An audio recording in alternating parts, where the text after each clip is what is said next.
बिहार में नगर निकाय चुनाव के दूसरे और अंतिम चरण की मतगणना शुरू हो गई है। दूसरे चरण में 28 दिसंबर को 23 जिलों के 68 निकायों के लिए वोट डाले गए थे। इनमें 17 नगर निगम, 2 नगर परिषद और 49 नगर पंचायत शामिल हैं। दूसरे चरण में कुल 11,127 प्रत्याशी चुनाव मैदान में हैं, जिनके भाग्य का आज फैसला होना है। मतगणना स्थल पर सुरक्षा की चाक चौबंद व्यवस्था की गई है।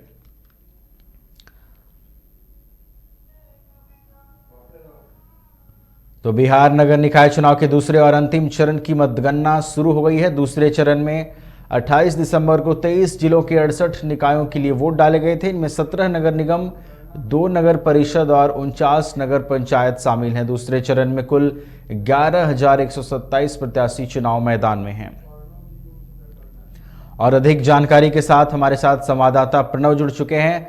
प्रणव, आज बिहार नगर निकाय चुनाव के दूसरे और अंतिम चरण की मतगणना शुरू हो गई है। क्या कुछ तैयारियां की गई हैं मतगणना को लेकर? बिल्कुल, देखिए, बात करें अगर बिहार नगर निकाय चुनाव की, तो दूसरे चरण की मतगणना 8 बजे से ही शुरू हो गई है और आज कुल 11,127 प्रत्याशियों के भाग का फैसला भी हो जाएगा। राज्य निर्वाचन आयोग की बात करें या फिर जिला प्रशासन की, तो तमाम तैयारियां पूरी कर ली गई है। कड़ी सुरक्षा व्यवस्था के इंतजाम किए गए हैं। जो भी मतगणना केंद्र बनाए गए हैं उसके आसपास भारी संख्या में पुलिस बलों की तैनाती की गई है। इसके साथ ही साथ किसी भी सपोर्टर के 4 से 5 लोग अगर एक जगह इकट्ठे होते हैं तो उस पर भी पाबंदी लगा दी गई है। किसी को भी वहां खड़े रहने की इजाजत नहीं है। और देखिए, जो भी मतगणना केंद्र बनाए गए हैं उसके आसपास, यानी कि उसके रेडियस की अगर बात करें, तो 100 मीटर के आसपास बैरिकेडिंग कर पुलिस ने रास्ते को बंद कर दिया है और उन्हीं लोगों को केवल जाने की इजाजत है जिनके पास प्रॉपर उनका पहचान पत्र बना है, उन्हीं को केवल जाने की इजाजत है। इसके बाद सामान्य रूप से अगर बात करें आम लोगों की, तो रास्ता जो है पूरी तरीके से बंद है।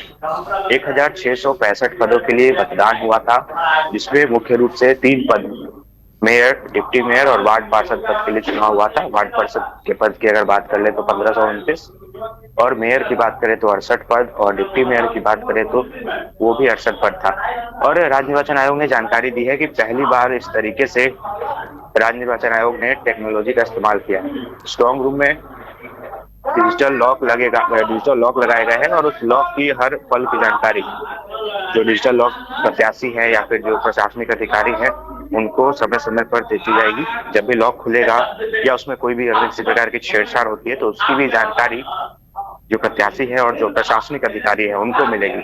और ओसीआर टेक्नोलॉजी का इस्तेमाल हो रहा है। बता दें कि ओसीआर टेक्नोलॉजी एक ऐसी टेक्नोलॉजी है जिसमें मानव का इंटरफेरेंस, यानी कि कह सकते हैं कि आम लोगों को गिनती करने की कोई आवश्यकता नहीं होती है। ओसीआर टेक्नोलॉजी के द्वारा लगातार ऑप्टिकल रिकॉग्निशन सेंटर बनाया गया है, जिसमें लगातार मशीन के जरिए ही काउंटिंग होगी और उसकी डिजिटल वीडियोग्राफी भी होती रहेगी।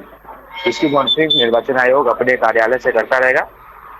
अब देखना होगा कि देर दोपहर या शाम तक परिणाम सामने आएंगे, लेकिन जो राज्य निर्वाचन आयोग की तरफ से जानकारी मिली है कि कुल 11 राउंड में काउंटिंग जो है वो खत्म करा ली जाएगी।